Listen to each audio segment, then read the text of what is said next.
Okay, I think the soundboard is back. Okay, give it a quick 1-2 test. Soundboard is back. Doing a quick 1-2 test. We're live and direct as we're testing. Where's the soundboard app? Test. It's right here. Test. So all you have to do is update it. So let me tell this story. So basically, on the app we use to record, that app been saying, please update me. This guy's been saying no. Been saying. I'm like, remind me later. Yeah. We don't need to install right now. I like the way it's working. So I don't want to, I know those. I can't mess up the system right now. I do the same thing with my phone. I don't want to learn a new system Wait, right I'm not now. trying to see it looking different. So I'm allow it. I mean, Then the MacBook, when the MacBook wants to update, the MacBook is going to update. Yeah, that one you can't right? control, Like, unfortunately. You can't control that. So whatever, I update the MacBook. And, my MacBook is like 5 years old. So I want to keep this as up to date as possible. Mhm. Right? So I update it. And then I go back to the recording app.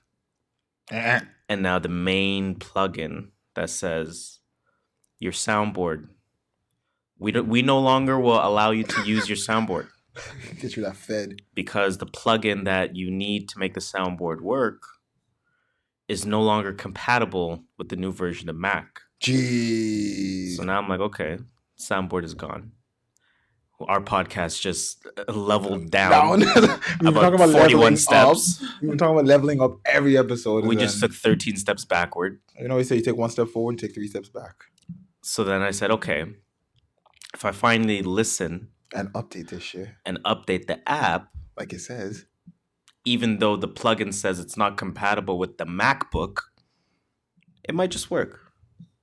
So I update. And it worked. And it works. Because apps get the developer shit for the new update on whatever iOS or OS or whatever the shit's update. I don't know, whatever. It sounds like collusion to me. It's not collusion. They just give if you have an app for MacBook, they'll be like, yo, here's how it's going to look. Make sure your app's going to work. Sounds like collusion to me. But in favor of the soundboard working, I guess we'll give the soundboard a round of applause. Thank you.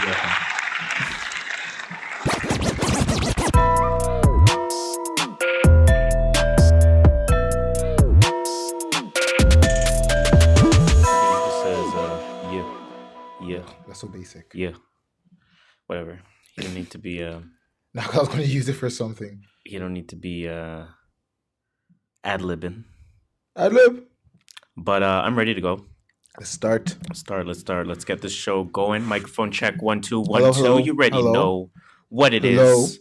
It's your boys, your boy Harris, your boy Shola, True North Views Podcast. We are here. B for short.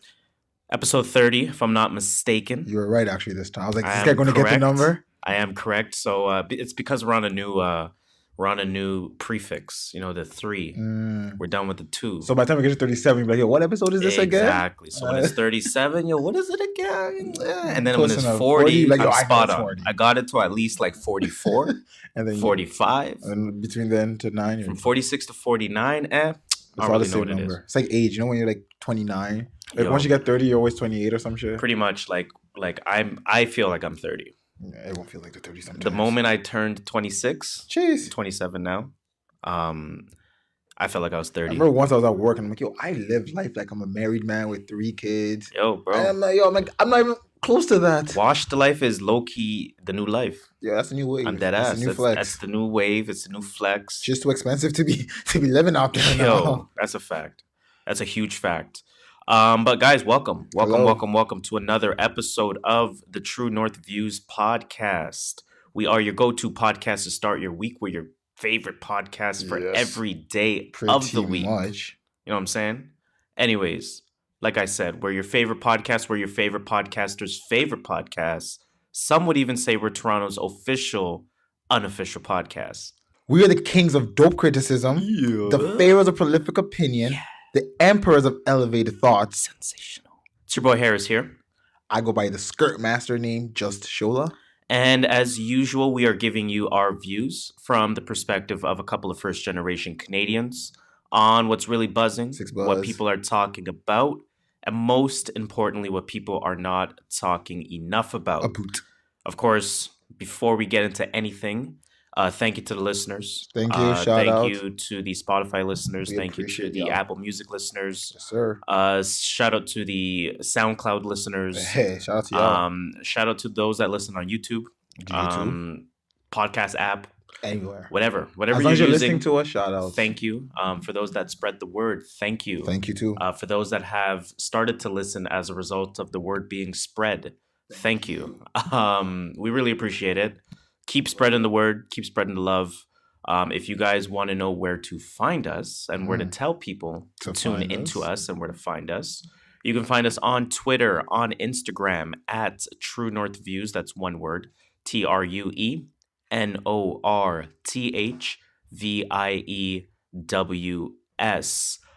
did you see that friggin' that Black Love stuff that was going on Twitter? No, what happened? Yo, bro, every tweet that said RT this if you're black, we're all following each other today. Oh shit! Put your Insta and put your Twitter on there. Okay. Yo, shout out to Black Love, man. Black Love's the realest. Everyone was doing it. Shout out to Black Twitter. They want to create Black Instagram. Shout out to them. That could be a thing, guys. Twitter, it could be a Black thing. Twitter took off. We gained a couple followers. We Shout gained out to y'all. like 10% more followers. Woo! As a result of retweeting a couple Black empowerment tweets. So I'm with it, man. I'm with it. And like I said, we're there. We follow back. We're here, like I said, at True North Views. If you want to listen to us, more importantly, of course, you can listen to us, like I mentioned, on whatever podcasting platform you choose. Of course, we are sort of mentioning that we're on what I call the big three. Apple Podcasts app / is it iTunes? Yeah, /iTunes. Yeah, iTunes. You can find us there. True North Views Podcast. A search that you will find us. You'll also find us, of course, at the home of the independent rapper. Shout out to SoundCloud. You will find us there by searching again True North Views Podcast. And of course, you will find us on what I deem is the future behemoth of podcasting. I'm calling it now. I've been saying it for a little while now. And you guys will only realize it when I'm already right. Like a few things. You know what I'm saying? Anyways, I'm talking about none other than Spotify. So we are on there, of course, by searching one more time. True North Views Podcast. It's that simple. Spread the word. Tell 6 people. Tell them to tell 6 more people. Wash, rinse, repeat, recycle. And we're good. Isn't that like a Arthur thing? Rinse? Actually, no, never mind. Fuck. I think wash, rinse, repeat is like a global... No, but there was a cartoon that had made a song out of it that went like every kid was singing it at one point. No idea what you're talking about. Nah, me neither. No idea what you're talking about. Anyways, we have a couple of interesting items on the docket today. Mm-hmm. As usual, we are going to start with that music potpourri. Music potpourri. Ouch. I'm trying to think what soundboard thing do I want to play for the music potpourri. I guess I'll play this. Close enough. You got something to music potpourri. Welcome to the music potpourri. Where do you want to start, sir? Cardi. Chance the Rapper and T.I. That was a terrible Cardi B impression. I was doing it so well all day, and then I don't know why you guys like Cardi, like Cardi. You sounded like I don't even know, man. Look, I've been doing it good all day, and then I don't know. Just now, you know when the lights on, you just like. So crumble? You're saying you buckle under pressure? No, I didn't. Just this time, I buckled a little bit. But, you know, I don't really buckle man's like LeBron that. at the line. Damn. Nah, I'm Tyson Chandler. Jeez. With that block.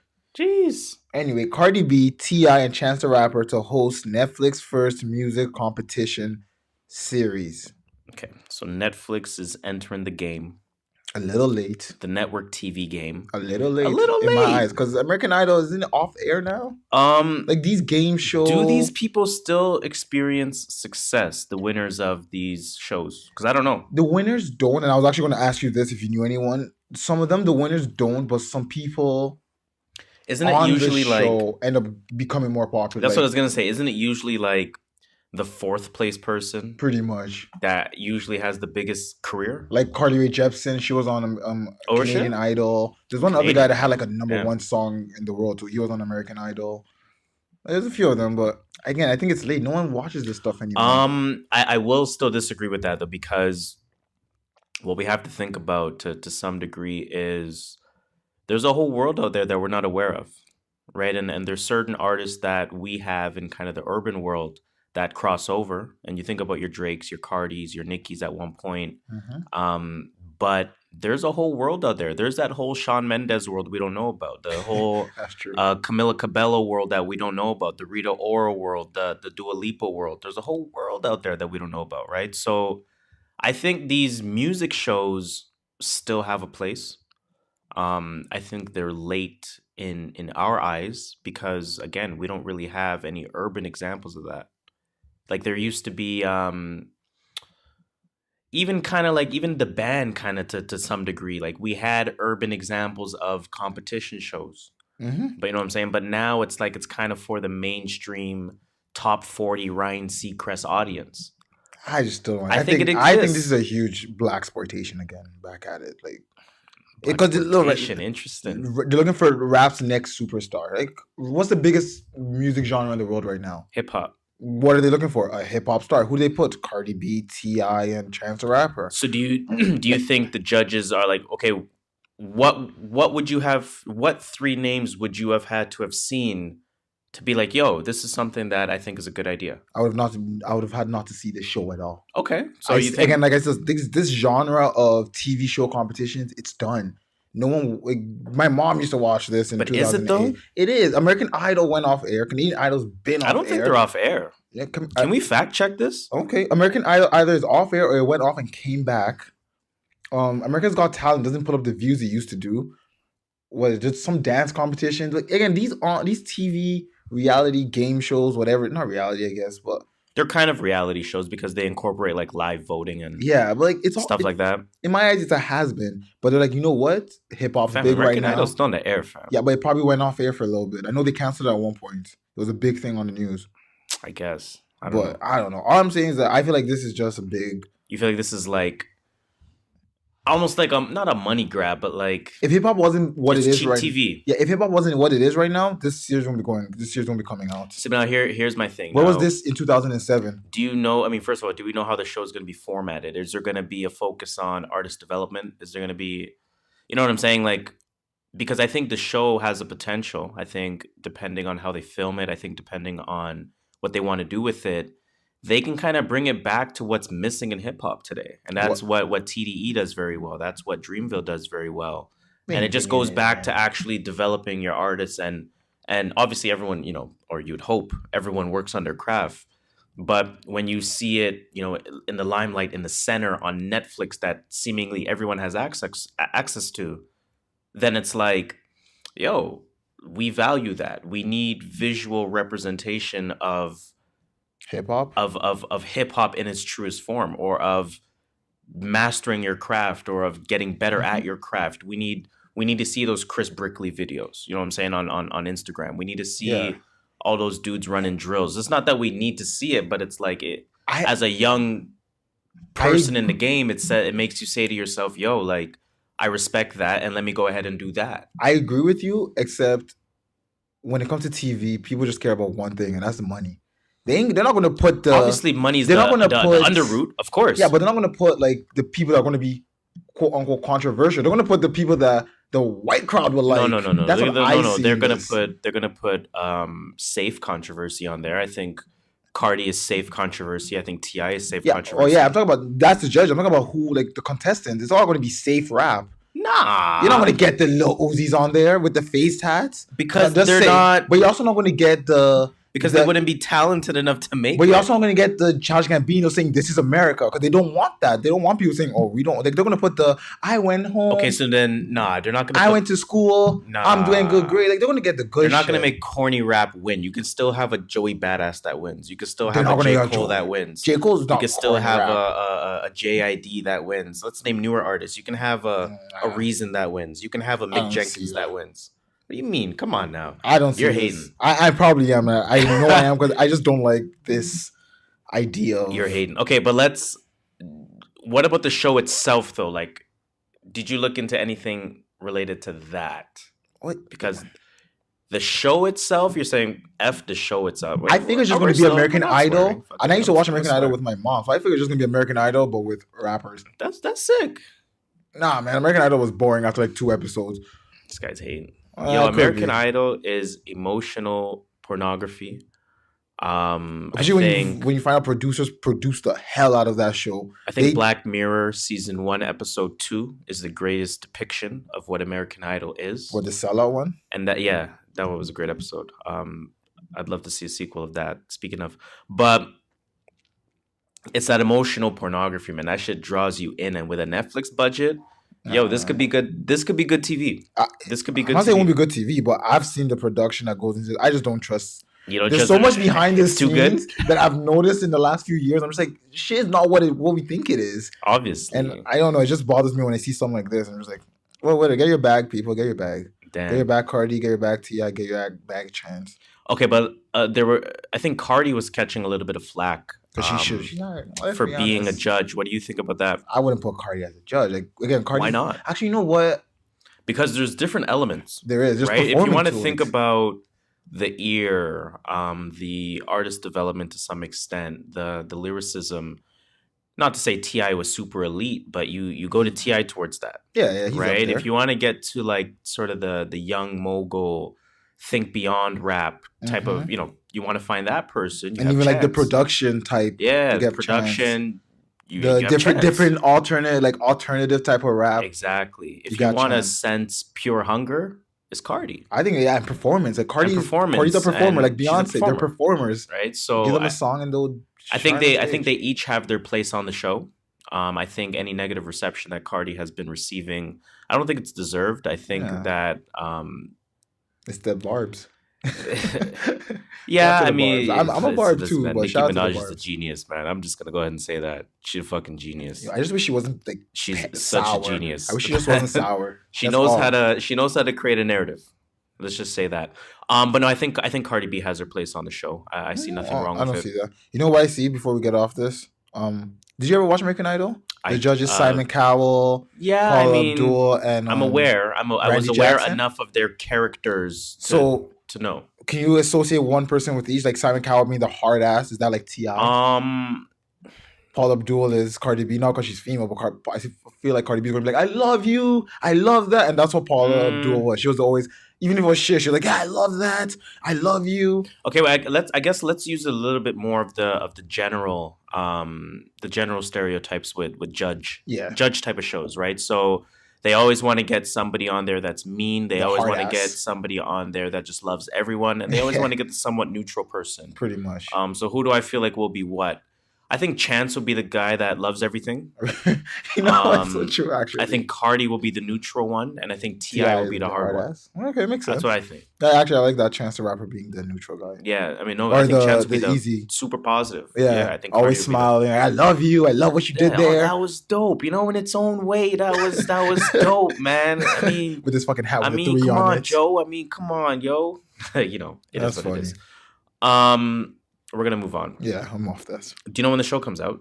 2019. That's all it said. Oh, okay. Well, I mean, if it's Netflix, I'll tune in. Like, it's one of those things. Like, you have it. You have it there, and I'll give our first episode a shot at least and see. How? Okay, let's talk about that a little bit. Because a little sidebar. I saw somewhere. I don't even remember where I saw this. And I guess we're talking musically, but you can assign it to television as well. Mm-hmm. How long do you give a show / album / artist until you say this is trash? And I'll give you a couple of options and maybe you can just give me a freestyle option. All right. Show has more than one season. Do you stop halfway through season 1 saying this is too trash, I cannot continue on, even though there's like 5 seasons and everyone says, yo, it's going to get better? I have an exact example for that because the show I've tried watching many times and I can't get through. Westworld? No, Westworld I couldn't get through season 1. I'm still Game of Thrones. I'm trying to get by season 1. I've tried. That's what I tell everyone for Game of Thrones. Give it a chance. I keep on trying. Season 1 is slow. I keep on trying. Not I don't even remember how. I got to like episode 4 and I was like, I can't do this. I don't know what's going on. It took me until like season 3 to like Game of Thrones. I can't do that, man. I need It took me until like season 3. But I guess my example is kind of shitty. Forget it. Let me simplify. Let me say I give a few episodes, a few songs. Okay, let me say this. So a project or a show, 10 episodes or 10 songs, 1 season or 1 album, 1 artist, right? So very easy example, 10. Are you done after episode or track 5? Are you done after episode or track 1? Where are you going? TV shows are different for me. TV shows, okay, I'll probably give you halfway through episode 3. If you're still trash by then so you're the 35% on a TV show. Okay. For song music, I'll give you the first track. I'll give you the second track. If that's still trash, I'll go to like 2 random tracks, like maybe it's track 7, track 9. Oh my god, you're still trash. You're done. I did that recently with Lil Mosey. Okay. I was like, yo, this guy is trash. Okay, so I guess your number is like 30% then. Pretty much. 35%. Or are you 96%? Yes. Watch the whole season. Watch the whole season and say it's trash. I am very lenient. I will listen to the whole thing. Like, unless it's super duper trash, I'll go through the whole thing. I'll go through all of it and I'll try to find why people like it. I try to sometimes, but nah, man, that shit's true. Sometimes when it's trash, it's trash. I'm not giving it any taste. Damn, man. I wish I could do that. I'm trying to learn how to do it more. Just be like, yo, if I don't like it, why am I watching it? Why am I forcing myself? That's what I got into recently. I'm trying to develop that mindset more. Trying to get that Kyrie, Kobe killer instinct. You know what I'm saying? I started their instinct will just keep on shooting till it goes in. Hey, true. That means keep watching until you're entertained. That means I'm doing nothing wrong. Yeah, anyways, speaking of doing wrong, I saw a tweet. What a transition. It was a good transition. Let me give myself a motherfucking. Let me give me I guess one of these. Just a very quick one. So I saw a tweet. I saw a picture of a tweet. And I tried to find the tweet. Took me a while to find the tweet, and then I realized that the tweet probably wasn't real. Okay. So the tweet said that Nicki Minaj is the 3rd best rapper of the decade, slightly edging out Kendrick Lamar and J. Cole. Okay, whoever wrote that tweet was just doing it for clickbait. So that shit. The tweet also said that Complex was the one to say this. Okay, well, so I was like, okay, hold on. We got no Complex. Is this Complex being complex? Exactly. That's how I see it as. Are they just trying to spark a discussion? Because this is a great discussion. If that's the case, I'm not mad at it. Yeah, but 30 is like too high. Like, just say top, one of the best. I would have said, okay, I'm going to get to that in a second. Let's talk. I'm going to get to that in a second. So I went on the Instagram page, or the Twitter page. The Twitter page seems to be like a Nicki fan page type of thing. Like a barb. I think they only tweet positive things about like Nicki Camila Cabello and Nicki Minaj. Yeah, shout out to people like and that's about that. it. I wish I was a fan like but it sounds like news-esque. It's like it's not even like it's not like just someone. No, they're actually spitting facts. It's like Nicki Minaj just broke 177 million streams. Damn. Camilo Cabello just da-da-da. But it's just their highlights. You know what I'm saying? Hey, shout out to people like that. So I'm like, all right, whatever. I found it. Clearly, I don't know if that thing was real or not. But then it got me thinking about the question at hand.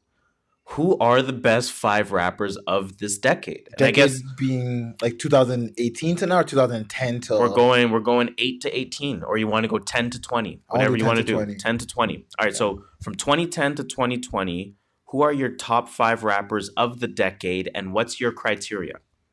I know what that was one thing. What's the criteria? Like, can I say Jay-Z all of a sudden? I think what my criteria is you have to consider which artists are sort of dominant in the genre, but dominant for good reason. Yes. Right? So, dominant with the projects to back it up. Yeah, not like classic Tekashi. Exactly. Right? You can't just say because he's hot.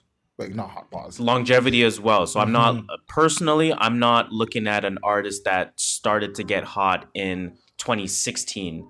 You're not on my list because that's 4 years of the decade. On my list. Who? Uzi.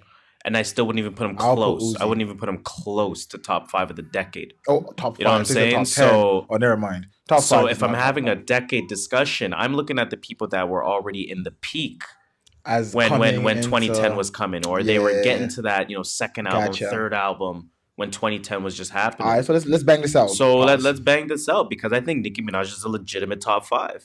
Okay, let's go one. We'll go one. I'll go one. You go one. I'm not gonna say an order, but we'll just say names. We'll say 5 in no order. Okay, Drake. Okay, I put Drake. J. Cole. J. Cole for sure. Kendrick for sure. Nicki Minaj. Okay, who's your 5th? Wale. You have to. I would put Wale there for sure. I almost forgot to say his name. I don't think you can put Sean there. No, I wouldn't put Sean, decade? And I wouldn't put Wale. That's the only reason I won't put Wale and I won't put Sean. Sean could be there for the decade. Wale definitely is there for the decade. Nicki, I'll put up there. Can we say Ross, or was it? Did he kind of like, when was his peak was like in 2000, like Port of Miami, 2008. But he isn't like he didn't fall off. He just didn't release music as much. Like you can't say Jeezy. Jeezy was 05 to 10 in that sense. Yeah, you know what I'm saying? Yeah. Like, so they just went steady, like you said. They plateaued and just kept their fan base. It's hard. It's Wayne, or was he gone too long? Gone too long. Can we say Hove? Nah, he has to be in the 2000s decade. Like early. He is, but why can't he belong to 2 decades? Too Short been rapping for 3 decades. You can't belong to 2 decades. Ice-T been rapping for 3 decades. Jay-Z been rapping for 25 years. Why can't you put Jay-Z on there? If you can, but he's not top 5 of this decade. But hold on, he's the top 5 of all time. In that case, you can put Kanye there. Well, Kanye, I think. Well, we have to think about discography since 2010. When did right? Like what has come out since 2010 for each of these artists? Kanye came out. Magna Carta. Let's think about it. Magna Carta came out. Holy Grail. Not Holy Grail. Sorry, put a Marvin there. 444. Yeah, Kanye came out with Pablo. Ye was trash. When did 808 come out? 808 came out like 2008, I think. Damn, I'm forgetting my years. Because I know Dark Twisted Fantasy came out like 2010. If Twisted Fantasy came out 2010, then Kanye's Kanye on the has list. to be there, right? That's exactly what I'm thinking. You're on the list. Kanye's there. And again, we're just thinking out loud. Yeah, we're not. Like, again, and there's no order to this. We're just saying people's names. But Nicki's there. Yeah, Nicki, I'll put Nicki up there. I can't definitively name 5 names above Meek? Nicki for the decade. You put Meek in the decade? Best rappers? He's in the discussion. He's there, but he's not. He's not top 3 for sure. You know what I'm saying? His rating is 88 at that point. You know what I'm saying? Don't worry, guys. 2K ratings are coming now. You know 2K ratings are coming. Don't worry. Yeah, we have a lot of December things planned for you guys. Stay tuned for that. But when I saw this, first I was wilding out because I was like, Nicki, 3rd best rapper of the decade. You're bugging out. But then I thought to myself, can you make the case? I think you can make the case that number 1 is Kendrick, number 2 is Cole, number 3 is Nicki. But then you have to respect Drake. Yeah, so exactly. Number 4 is Nicki. Drake is 1, Kendrick 2, Cole 3, Nicki 4. Okay. Again, I won't fight you for you know what I'm saying? I'm a Nicki fan, guy. I'm a Nicki fan. I like Nicki Minaj. But it's almost like, regardless of where you think she is now, it's like, let's respect her discography. Let's respect her history, her movement, her impact. Her sound, her singles, her success, her awards, her accolades. Yes. She's there. She's up there for sure. Top 5 of the decade. Top 5. I definitely think top 5 of the decade. So shout out to Nicki for that. Yeah. We spoke about Meek Mill. We're talking about Nicki Minaj. We are segueing pretty well today as well. Damn. Hella smooth. It's like, remember that time we segued out of summer? Started winter ASAP. Definitely has started since then. Winter's been started. Jeez. That snowstorm, quote unquote storm. It's the first snow of the year. No words. No words. Where was the salt? I just want to know where the salt was. They saw this coming like 3 weeks ago too. It wasn't. I just want to know where the salt was. Jesus Christ. Anyways, Meek Mill, he announced Championships. It's coming out November 30th. I want to ask you one question. Yes, sir. Back in August, I want to say. In August.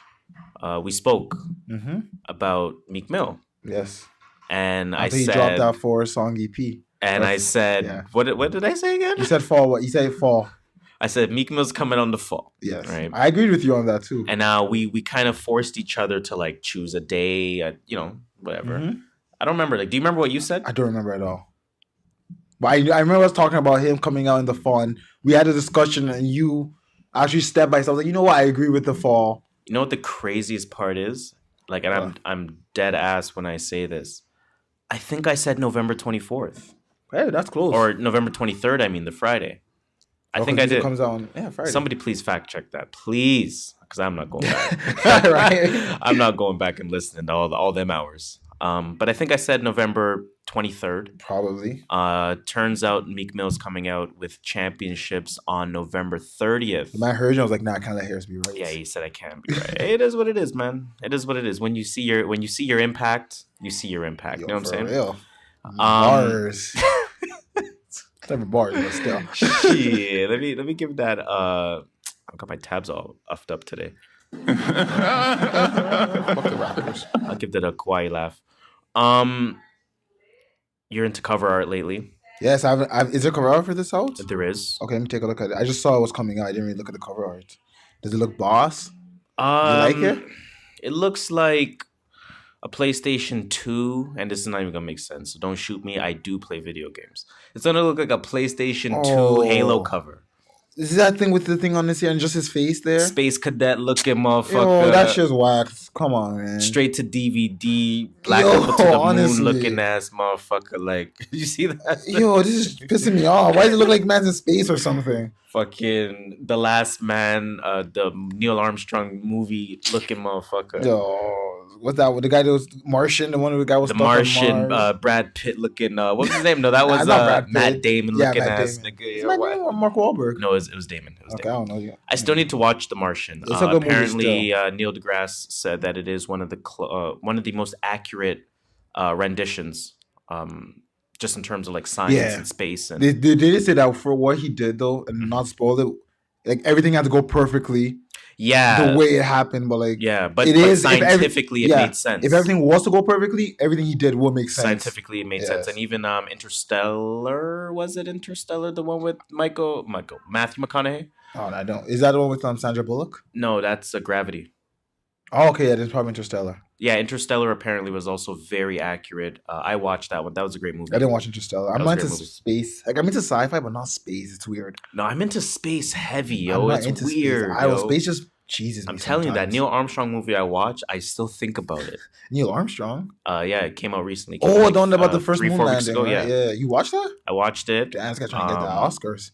Trying to get ready for Oscar season. I'm a sucker for these Oscar movies, man. I fall into it every single time. I was waiting for Avengers 2 to come out. I love space movies. I don't know why. I do. Like it's just mind blowing to me.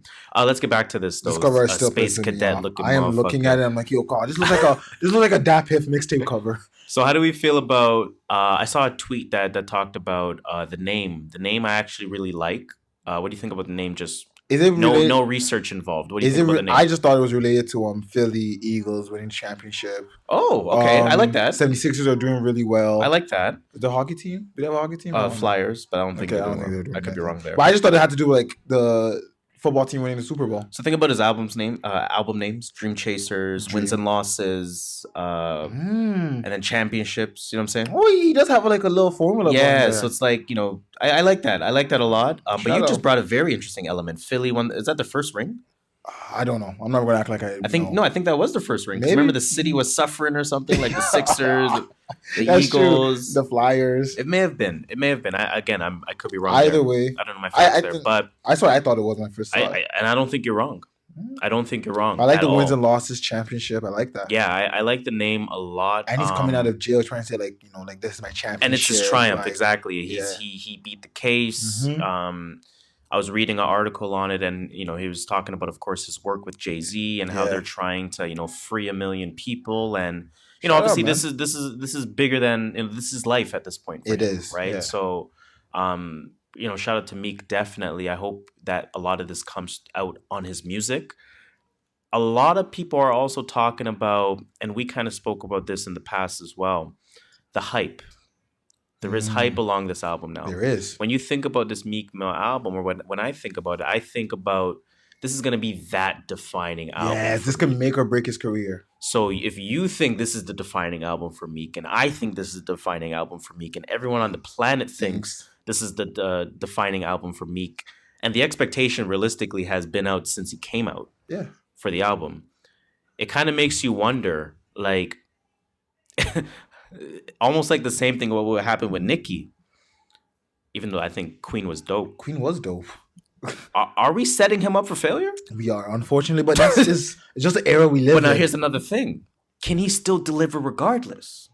Because I think he can. I think he can too. I think he's going to come up with something that's so crazy because Meek's unique in a way. Meek's sound has been missing for a while. Yes, and he's unique. You can't copy his sound. He's not a sound like saying, "Oh yeah, that guy down the street has the same rap or same style." Like Meek has a Meek style, and when you hear like, yeah, Meek has a Meek style. It's true. It's true. I think it's unique. He's been missing hype for a while. He has his own kind of bars, and he's been hitting on every feature. Yes, and he's been hitting in a different way. Hefe sounds when so much different. He did that singing thing too. What would he do? The singing shit on Tory shit? Yeah. Mm-hmm.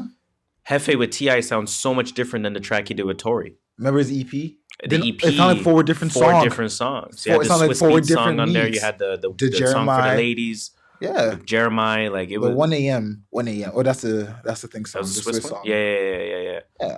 But I think Meek can deliver. That's the thing. I think he can. I think he absolutely we're not going to be disappointed by what Meek's going to give us. But yeah, no, shout out to Meek, man. Shout out to Meek. Can't wait to unpack that. Listen to that shit. We'll talk about his time in jail, right? Oh, or he's gonna cover everything: gun violence, and that's what we police brutality, time in jail. He's been writing since he's been in jail. Yeah. Like this is gonna be the most refined Meek lyrics that we're ever gonna find. Let's get into some new music. It was another week of a decent amount of drops. I like it like this though. I like when it's not too much. I can unpack it properly. Like I have enough time. I mean, low key, a lot of stuff came out this week. Just not really too many things I care to listen to. I would like run to listen to. You know what I'm saying? So, I mean, of course, started off. A few big names came out. I'm just reading my list real quick. Oh yeah, a couple big names came out. I'll start with the one that kind of, I guess, will get the most critical acclaim at least, and that's the Anderson .Paak Oxnard album. Oxnard. First of all, do you listen to Anderson .Paak? No, I'm going to say no. I want to say not really, but more to the no side of. Okay. Yeah, I just never got into his style. So for those that don't listen to Anderson .Paak, very hard to identify which genre this guy belongs to. You hear jazz influences, you hear funk influences, you heir hip hop influences. He raps. You hear R&B influences. He does sing as well. Remember he opened for J. Cole? Yes. Yeah, I remember that. That was the first time I ever saw I can't believe we didn't pay attention to that show. I know why I wasn't paying attention. I was in the clouds. Yeah, I was on cloud 19. He was drumming. I was like, oh wait, that's Anderson .Paak. Yeah, I remember that. We did not pay attention to that. We were finding our seats. We got talking moved. About how lifted we were, got moved to lower seats. Yeah, we got lower. Still feeling, you know what I'm saying, the opposite of low. Like, man, that was interesting. Shout out though. But we saw Anderson .Paak. I can say that. I can add that to my list. I can definitely add that to my list that I saw Anderson .Paak. So shout out to us. But again, like I said, very hard to identify what genre he belongs to. Dr. Dre artist, so he's on the Aftermath label. Shit. He has the machine behind him. And he's somebody that's kind of become a little bit more of a household name kind of in the last 12 months, I'll say, in terms of him being a household name. He was on XXL cover like 2 years ago or something. Probably, yeah. Yeah, he was. I remember. Oh, he was? Okay, yeah. Okay. Yeah, because I know he's been signed with Dr. Dre since 2016. So he's been around. We're going on 3 years now, right? So he kind of been around. But like I said, the last kind of 12 to 18 months is when he's really starting to get that public shine. Right. He came out with an album in 2016 that was called Malibu. To me, that was a really good album. He worked with Knowledge. Knowledge. I don't know if he's in Action Bronson's camp, but he's in Action Bronson's camp. Knowledge, him and Knowledge, and an artist named No Worries had producers? A project. Knowledge is producer. Yeah. Oh, okay. Yeah. I don't know if No Worries is. I assume he is. But they had a joint project called Yes Lord. Of course, that's one of Anderson .Paak's ad-libs, if you want to call it that. That was a good project that came out in 2016, and then a remix project of that came out in 2017. Okay. So I kind of had very interesting expectations going in because you've been listening to Anderson .Paak. I've been listening to him for a little bit, and that's why I was like, when I turned my head at the Cole, I was like, oh fuck, that's Anderson .Paak. I was like, that's the guy that I've been listening to. Yeah, I've been listening to this. Come on, yo. And that was right around the time I just started getting into him. So my expectations were interesting because on one hand, it's like, yo, this guy makes good music, and I already know he makes good music. On the other hand, it was like, oh, but now the machine is behind him. So he should be making now it's the industry expectations. Oh, here we go. It's gonna be trash. It's gonna be overproduced. It's gonna be, you know what I'm saying? Yeah, it's gonna be industry. Like it's gonna be a record label product. It's not gonna be like a mixtape product for. Then I found out Dr. Dre was the executive producer and mixed everything. So it's definitely never coming out. So that's it's funny because this is as close as we're gonna get to a Dr. Dre release. Probably. Right? Like this is the closest thing to a Dr. Dre album that you're gonna get from this day forward, right? A lot of good songs on here. I don't even really want to spend too much time to run through it. I think it was like one of those full length 14, 15 type of thing. Okay. Good features too. Let me see if I can do a quick check on the... A quick Googles. A quick check on the Spotsies. On the what? Spotify? It's supposed to be Spotify, but you know... 14 tracks. Spotsies. That wasn't cool. 56 minutes. Hey, I'll mention some of the features on here. Kendrick Lamar, that was a single called Tints. Dr. Dre, Coco Sarai, Pusha T, Snoop Dogg, J. Cole, Q-Tip. A lot of names on there. A lot of names on there for sure. Again, I won't spend too much time on the actual songs themselves, but put it this way, I thought there were about 5 songs of the album on here. So as I'm listening in order, I always have okay, that might be song of the album, right? That might be song of the album. There's a song called 6 Summers. That's the 5th track. Damn. I was like, that might be song of the album. I think this is the next track. He's talking about mass shootings, gun reform. Mm-hmm. Basically, part of the chorus was like, this shit is gonna bang for at least 6 summers, but ain't shit gonna change for at least 3 summers. Like, it's not a groundbreaking bar, but you can kind of tell where the direction of the track is going from there. Another track called Mansa Musa. You know, we were just talking about Mansa Musa a few weeks ago. Yeah, we were. Yeah, just saying that people are listening to us. Hey, man, Dr. Dre is listening. You guys need to listen to us, Dr. Dre. More. It is what it is. That one actually features Dr. Dre on a verse there, and it features Coco Sarai on the vocals. Is this typical Dr. Dre flow? Hella slow, deep voice. Kind of. It nonsense every syllable. I just took that in. That's funny. That is funny. Kind of your typical Dr. Dre style, but no, they did their thing. Both features did their thing. Shout out, man. There's another track on there called My Brother's Keeper, like I mentioned, featuring Pusha T. I'm gonna just say this, man. Pusha T can't miss, obviously, but he starts off the verse with him talking. He's like, my brother just turned down $500,000 for being one of the greatest duos in hip hop history. And then Paak comes in, am I my brother's keeper? That got me amped. Wait, how do you turn down $500,000? When? They're probably talking about a deal way back in the day to sign. I thought it was something right now. And then part of the lyrics was y'all are still asking about us as a group, which is very true. Pusha T's hard. I'm just gonna say that. Pusha T's sick. I really like them because they're still close together, even though they don't make the same rap anymore. For sure. They're still yo, he's still my brother at the end of the day, and I don't care what he does, he's still my bro. Absolutely. That's sick. Absolutely. I respect that. Another track on there called Anywhere. That features Snoop Dogg, The Last Artful, and Dodger.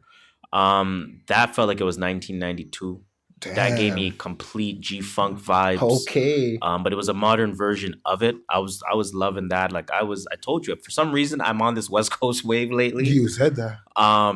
So when I hear that G-Funk, I'm there. Yeah. I'm there. You know what I'm saying? Send me to Cali. West Coast has a style. Send me to Cali, although I don't want to deal with the fires. The fires and the hurricanes. Yeah, that's just sad, man. Jesus Christ. Anyways, keeping it positive. J. Cole. Can't miss. Actually, J. Cole was another. Okay, yeah. So there's a track on there called Trippy with J. Cole. Cannot miss. J. Cole's a whole. Yeah, is the whore of the fucking music industry. Just hopping on everyone's album. Strategic marketing. No, it is. I'm not saying it's bad, but that's out here on everyone's albums. I'll finish it off with a couple more tracks. So there's a track called Cheers featuring Q-Tip. Let me just say Q-Tip is very elite, and I'm just going to leave it at that. Another song called Sweet Chick. I like that I like that track a lot because he was kind of alluding to Jay-Z, Girls, Girls, Girls. So Jay-Z's like, I got a project chick, I got a hood chick, you know what I'm saying, different types of girls. If you listen to the Sweet Chick song, he's saying a couple things. I have a sweet itch, because I don't want to say the B word. I have a freak itch, centerfold chick. I have a Zan chick, a skater chick, a gangster chick, a lazy chick, a cougar chick, a yogi chick. Jeez. He's going in. So I like that, playing on a classic at that point. But for me, overall, good project, really good project. Like Anderson .Paak, like I said, it's hard to define him into one genre because he has so much range. He can give you so much, and he's actually rapping on this project too. Like, and he's not plays just the drums. singing. It's not just a Cudi rap, and that's no disrespect to Cudi. Yeah, better not be dissing He's Cudi. rapping. It's on site. You know what I'm saying? So, and there's still songs in there that give you like a jazz feel. Okay. So shout out to good. This is good. This is Dr. Dre's, main horse in the game. Aftermath is definitely doing well with this. Everyone go listen to that for sure. So you think that's Anderson a Paak, good listen? Oxnard, good listen, replay value, everything you're looking for. Great features, great vocal work, great verse work. Go listen to that, please. Shout out. Moving on from that, you bumped that new Tyler shit? Nah, because I'm not into Tyler. That's interesting. I honestly, when he first came out with the whole Odd Future, I tried so hard, but it was too hipster for me. I'm not. When's the last time you listened to Tyler? Or gave him a chance? The one with actually, I got a song with ASAP Rocky. The one where they're in Paris. And Jaden Smith is in the back of a car for no reason. And you weren't feeling that? No, I felt that. I bumped that track. Okay. But that's the last time. Did you bump any of Flower Boy at all? No, I don't listen to him. I don't find him interesting enough. I mean, fair. Everyone has their own opinion. The only thing I'll say is that you possibly want to give him a little bit of a chance. If you enjoyed the Paris freestyle, you might enjoy some of his new stuff. I don't hate him. It's not I hate him. It's not like I just. It's not a hate. It shouldn't be a hate. I never connected with him. That's the thing. So I just felt like if I see him and it just happens to pop up, I'm like, oh, yo, that's not bad. But you can't connect. You can't connect. You can't force it. But he came out with a new project. That one is actually music inspired by Illumination and Dr. Seuss. I actually wanted to listen to it just because I saw the title. Yeah, I mean, but it actually is music for the Grinch, right? And shout out to so it sounds like the soundtrack, creator. Is it? Essentially, let me give him an applause, man. You got to give him all praise for that one. Like, how do you catch that project? You know what I'm saying? So shout out to Tyler for that. But this literally was just hood Christmas music. This is something that you're going to be playing during the holidays. Did it sound good? It literally is Christmas music, my nigga. Is he rapping literally to Christmas? is Christmas music. I don't think you understand what I'm saying. So should I be bumping this throughout the whole Christmas time in my house? Yes, my nigga. So let me play a track. Was this? I don't even know if this is a good example. Yeah. This is Santa Gold right now.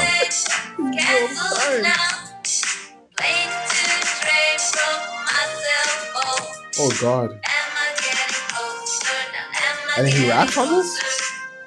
It's not really a lot of him rapping. I guess it's just he kind of put it together. That's funny. But that is Santa Gold sounding like friggin' 1950s Christmas Gold. music. You know what I'm saying? Mm-hmm. Literally Christmas music. Shout out, I have nothing more to say about it beyond that. I'm gonna talk about one more project because I have nothing to say about it either. Did you hear about that new Big Crit? I saw it Thrice again. X. I listened to Big Crit's last album and I liked it a lot. I actually didn't like Crit's last project. I really liked his last project, and then I didn't like this. I didn't even listen to this. I don't want to be the one to say it. But he's overrated? But I'm going to be the one to say it. I think Crit's overrated. I agree with that. I think he's Crit good, is super but I think everyone overhypes him too much. I think people put him on like the same tier as like Sci-Hi and Royce. And like, get the fuck out of here. He's Johnny good. And all those don't guys. get me wrong. He's good. Nah, he's overrated. He's not 90 overall. I didn't think Thrice X, the project, really meant it would be only 3 songs. But it was. He meant that. Come on, you got to come up with more than that. I listened to them, though. I actually did enjoy them, funny enough. I enjoyed them. I think they were actually good. I'm just hating purposely. We got to hate sometimes. Big Crit, Thrice X. I think it is worth a listen. But overall, it was cool. It was nothing mind-blowing, groundbreaking. Didn't blow me away, but I did enjoy it. Okay. So we'll see if I ever go back to that. I'm not too sure. Let's move on to what else came out this week. That Creed 2 soundtrack produced by Mike Will Made It. Mike Will Made It. So first of all, do you like Mike Will Made It? Like, have you listened? I haven't specifically followed Mike Will's path. Of course, I'm very aware of his ad lib. Mike Will Made It. Or his drop, I mean. Yeah, his drop. I can't think off the top of my head of like what songs I enjoy that Mike Will Made It. No, they're just kind of there. He's a producer, so like think of every Ray Shrumman track. No, of course. But I'm saying like I can't think of like an elite level song that's Mike Will. There's just one song that went famous. It was not famous. Black Beatles? No, it was the one with Miley Cyrus, the one about Jordan's 23. Yeah. That was like his put on track. That was a bad era for hip hop. But horrible. Mike, talk about that. That was a bad era for hip hop. Jesus Christ. Anyways, Mike Will made it. He's Interscope as well, if I'm not mistaken. He's Interscope? Probably. He's Interscope. I think he is. So TDE's Interscope. We know that. No, every label signed to another label. They did Black Panther. Mike Will does Creed. Wait, Kendrick's doing another one, isn't he? Is he? He's doing another soundtrack. I didn't know that. I could be tripping. Maybe it was Michael. I don't know. I didn't know that. The soundtrack era seems to be coming back. Where, and I was listening to the Joe Budden podcast this weekend to hear this. When you can tell when money is spent on a soundtrack.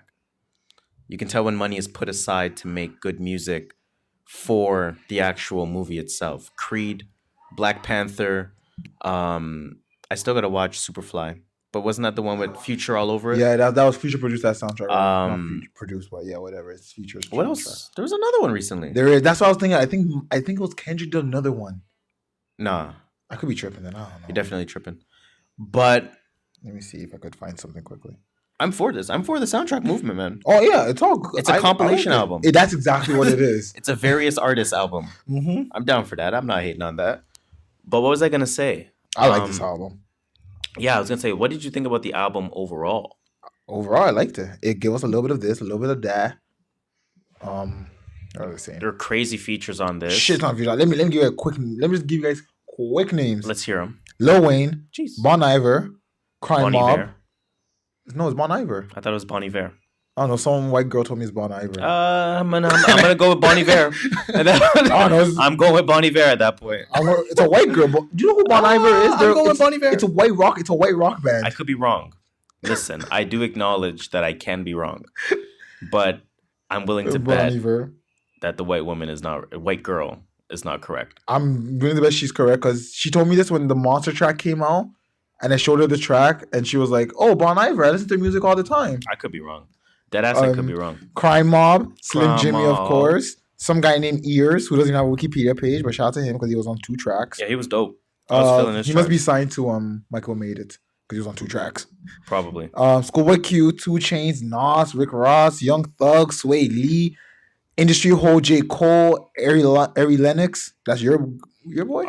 She's a girl. Oh, girl. But that's the homie. Pharrell. She's right there with Kendrick Lamar, Ray Shremmond, Kodak Black, Gucci Mane, YG, Trouble, Quavo, Juicy J, A$AP Rocky, A$AP Ferg, Nicki Minaj, Tessa Thompson, Gunna, Amalu, Vince Staples, and LMA. That's crazy. And there was only like 14 tracks on this thing, by the way. That's a lot of people. Yeah. We can damn near go track by track on this, but obviously let's not spend the next 17 hours discussing this. But we're gonna fucking do it anyway. We're gonna basically do it anyway, bad. Okay. Right off the bat. Lil Wayne intro. Right off the bat. Am I bugging out, or was Lil Wayne used for another intro? Swiss Beats. Yeah. He was on Pistol on My Side. Is Lil Wayne the new intro? The new intro? Is Lil Wayne? Because you can't go wrong with Lil Wayne sometimes. Lil Wayne's like the safe person. Surprisingly, I thought the verse was super mid. You know what? I was mad average. I would agree with you, but I'm a the production was great though fan, so I'm not going to say shit. The production was great. The verse to me was it's kind of average. Yeah, it wasn't anything special. Not gonna lie, but it's Lil Wayne, so I still bumped it, of course. But no, definitely great song. Like I said, the production was great. Second track, Bon Iver. Yeah, everyone remembers them from what do you call it, Bon Iver? I could be wrong, man. Bon Iver. Bon Iver, I love. Yo, I'm dead ass looking that shit up. Yeah, you know why? Because they're from like Sweden or something. They're from Europe too. You ain't gonna make me sound like I'm stupid. Bon Iver pronunciation. Like I said earlier, they're from the track Monster. I cut the lights off. See, I'm not stupid. It's not Bon Iver, is it? It's French. Hiver, like winter. Oh, you know what I'm saying Bon Iver. Man. I'm just saying Bon Iver, man. I don't get uncultured. Yo, the white girl told me it was Bon Iver and some bunch of white people. Fuck out of here, man. I ain't stupid. Bon Iver. Thank you very much. God damn. Bon Iver. Anyways, track number 3, The Nuck If You Buck remix. Oh yeah, that Crime Mob, Nuck If You Buck, the modern version, 14 Pretty years much. later. So that song is called We Can Hit, Round 1. Definitely, I can picture that in the movie. Oh yeah, for sure. Definitely. I can picture that in the movie. This could be one of those like Roy Jones type of songs. Do you like Slim Jimmy's energy on that? Because I feel like he brought the new school style to that old Nuck If You Buck beats. And I think a couple of artists are doing that for me. And I mentioned this to you off the air, so to speak. I think like Rico Nasty, Slim Jimmy. Who else is doing it? Oh, I had like 3 names in my head. They're all like kind of recreating like what that was back in 04. And there's coming the new school energy, new school type of flows, new school type of. Yachty does it to a certain extent. I like that though. There's a few names that gives me the energy that I like, that I actually like listening to it, and Jimmy's one of them. So let me pose this question to you. Someone's told me, and Brett put up a good argument. I didn't agree with them. Actually, I kind of did, but someone says Slim Jimmy makes Ray Shremmerd, and here's why. Everyone says Sway Lee's amazing. He does his own thing, but Ray Shremmerd made Sway Lee, and Slim Jimmy is what made Ray Shremmerd pop. Because Sway Lee is too much of a calm guy. Absolutely. And Slim Jimmy brings the energy that Ray Shremmerd is known for. You know what it's like. What it's kind of similar to saying. First of all, I agree with you. Okay. I agree with you. I think Slim Jimmy makes Ray Shremmerd what. First of all, why do you say Ray Shremmerd? I don't know. I've been saying Ray Shremmerd for. I'm just gonna put it on record that I say Ray Shremmerd. I say Ray Shremmerd. So everyone is aware of that.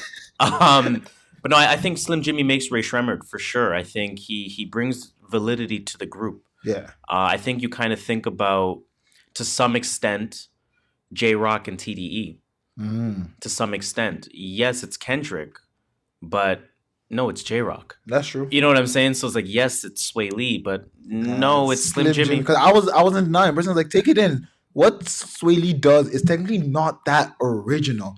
No. He kind of sings with autotune, which half the industry is doing right now. Right. It's Jimmy. He brings a real energy. Like, yeah, I know. And then that's what makes you want to nod your head. And that's what Ray Shremmerd is known for. Shremmerd. No, I'm calling him Shremmerd. Anyways, shout out to Slim Jimmy. Now that I wish his verse was Mob longer. Track was crazy. It definitely sounds exactly like Crime Mob. Like does. Even Lil J, who was the producer of Nuck If You Buck way back in 04. Yeah. And on Nuck If You Buck, he introed his verse was like, I'm a gat, toting, pistol, holding it. You know what I'm saying? Yeah. Or you know that part of it? Mm-hmm. On the new one, he's like, I'm still a ghetto, holding, pistol, holding it. Like, 14 years later, Lil J. Same exact track. You still the same guy? 14 years later? Damn, B. That next track, Check, Rick Ross featuring Nas. Nas is recovering. Yo, Nas, I rewinded Nas's first verse. I'm like, damn, Nas. Yo, people slept on Nas because of Nasir. Yeah, he's recovering. Rick Ross, I literally cannot find a bad verse in Rick Ross's game. Nah, there is that one verse where he said, I put Molly in her drink still. Okay, the verse is still hard. Nah, man, you can't put Molly. That line kills a whole verse. The verse is still hard. Nah, man. This guy is the Scottie Pippen of the rap game. Man said I put Molly in her drink. She ain't even know it. Give me one. On. Okay, you're talking controversy. I'm talking bad. But that's bad. That controversy makes your verse controversy, bad. Sure. Very controversial verse. It wasn't ethically right. It wasn't morally right. Okay, congratulations. It's illegal. However, the bars were hard. The bars were still hard beyond that. You know what I'm saying? I do rate him though. I can't find a weak Rick Ross verse in his entire discography. It's crazy. So he can't miss. You can definitely count on Rick Ross for a solid verse 100% of the time. After that, I mean, I think and I skipped over a track. The Schoolboy track was weak. Yeah, it wasn't that special. I thought it would be harder. I thought it would be harder, but it wasn't. I thought it'd be way harder. Your boy, Young Thug. Thugger. Yo, I fucking love that track, man. I know I'm not supposed to swear, but I love that track, man. No, we were only not swearing for one. I was gonna try and reduce my swearing. Okay, fair. Do that. Fair. But this track was fucking hard, and I'm gonna say that again. Thug-bodied. I love his voice, man. Pause, but I love Sway Lee held his own. Sway Lee did his thing. Sway Lee held it. Sway Lee did his thing. But you put him next to Thug. Thug just does something different that no one can do. It sounds amazing. That's true. He does something different that no one can do. He makes his voice the song. That is, well, yeah, he's great at using his voice as an instrument. That's very, very true. Time. I liked the J. Cole Ari Lennox song, Shea Butter Baby. Man, I didn't like J. Cole's feature. And even the one on Moneybagg Yo, yes. I did not feel that feature that hard. I like the Moneybagg Yo feature a lot. I'm not gonna say I didn't like the Shea Butter Baby feature. But Cole could have came a little harder on that. There we go. I'm not saying it's shit. Don't get me wrong. It's good. It's Cole. He killed it, but he could have killed it harder. But I don't even care about Cole's part because I've been trying to tell you guys about Ari Lennox. Can't lie. She murdered that stuff. She bodied. She murdered that. I heard the voice. I was like, okay, Harris was onto something. Shout out to Mike Will because he figured that one out. Yo, I was gonna say on this album, every track sounded like it was made for that artist. It was produced very well, and this is what I'm liking about the recent wave of producer albums. We think about Swiss, we think about Metro Boomin, we think about Mike Will, we think about what came out? Even we think about Ninth Wonder. We think about a couple projects that came out. These aren't new by any means, and we understand that these aren't new. But I like the kind of recent resurgence of them in the limelight because we really get to see the talent of these producers. I'm finally happy that this is coming to line. Because you know how many times I've been bumping producer albums? I knew producer albums were always compilation albums in my head. Just a bunch of artists on a track. Like DJ Khaled's old album. Go to DJ Khaled's old album. Like the ones in the mid-2000s. Back in the day, absolutely. Oh my God. Those were good albums. For sure. But I like the recent resurgence because we're finally getting to see that on more of a mainstream limelight. Definitely. Right? So we're seeing the range of these producers. We're seeing the ability to, study the artists that they're working with and make the sound like what that artist wants to do. It shows their level of collaboration with that artist and just making something that's unique to their sound and unique to their type of flow. And still sounds good. So I mean, shout out to friggin' Mike Will. Shout out to all of these producers that are coming out with these recent albums. This shit's fire. You hear that Kodak track? That shit's fire. On the Kodak shit, I wasn't feeling. Yo, why did he sound a lot like Young Thug? Like, it was not good, though. I think you were in a mood. Pause. I'm not buying that. He sounded like Young Thug, played after. He sounded like Young Thug. I'm not buying it. But, but bad. Young Thug sounds better, but he sounded like Young Thug. Still not buying it. And then, Fight, yeah. That was a hard FIGHT. I don't even know what the acronym stands for. Nah, I have no idea. I didn't listen that hard, but a lot of features. This is obviously the one that has the most features. Ears, Gucci, YG, Trouble, Quavo, Juicy J was on there as well. That shit was hard. I liked it, man, because I like how it started off with like slower type of West Coast rap, and then it turned into the Atlanta rap with the Quavo and Juicy J on it, and it was the same beat, different flows. But they all bodied it in their own way. It was really dope, like really good production on that one. That shit was hard, just all the way. The next song, Runnin' featuring Nicki. I wasn't liking this. I love Nicki. Ferg, Nicki, and Rocky. I only like Nicki's part in the track. Weak. Yo, let me just read you one quick bar that she said. Go for it. I ain't do the mess though. I ain't put a hex though. I ain't with the hugs and kisses. Don't do the exo. Soon as the bell goes ding do. Oh yeah. Soon as the bell goes ding do. I'll be in the ring though. We can shoot Cinco. Look at these clowns. How they study my lingo. Peeking out the window. But he never wins. Actually, I can't read. It's not that hard.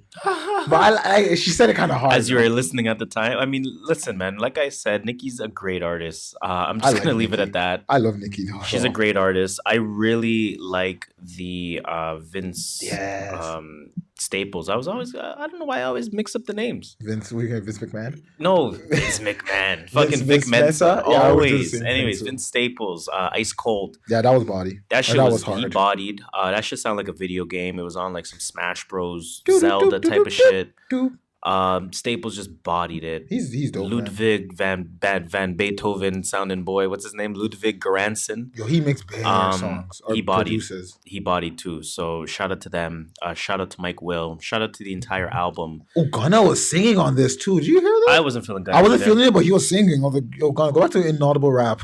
I like your inaudible rap. That is called Creed 2, the album. That is by Mike Will Made It. I think that is absolutely worth a listen. You get so many styles. That's really all I bumped this week.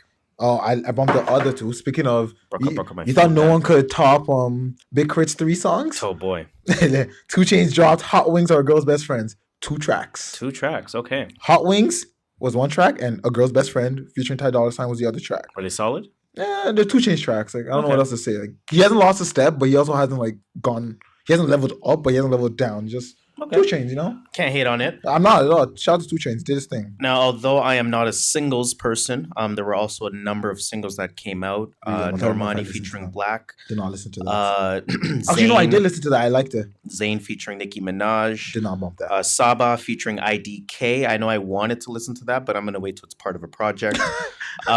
Jennifer Lopez came out with some music.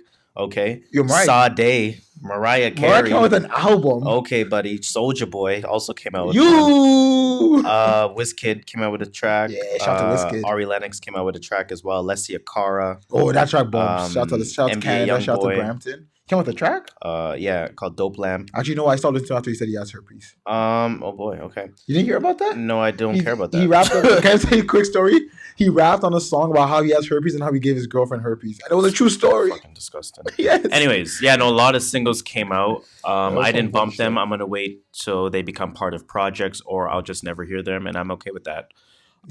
So, of the music that came out this week, what would you say is your new music release of the week? It's got to be that Mike Will Made It Creed 2 soundtrack. Mike Will Made It. A lot of replay value and probably 80% of the songs there. Okay. I'm going to bump it all of Christmas. I'm not going to lie. So, shout out to Mike Will Made It. Shout out to that soundtrack. Coming for Creed 2 to come out. I think it comes out next week. I don't even know. Or the Friday after this drops out. After this drops. So, everyone go watch it. They ain't pay us, but we're going to tell you go watch it anyway. Okay. So, why not?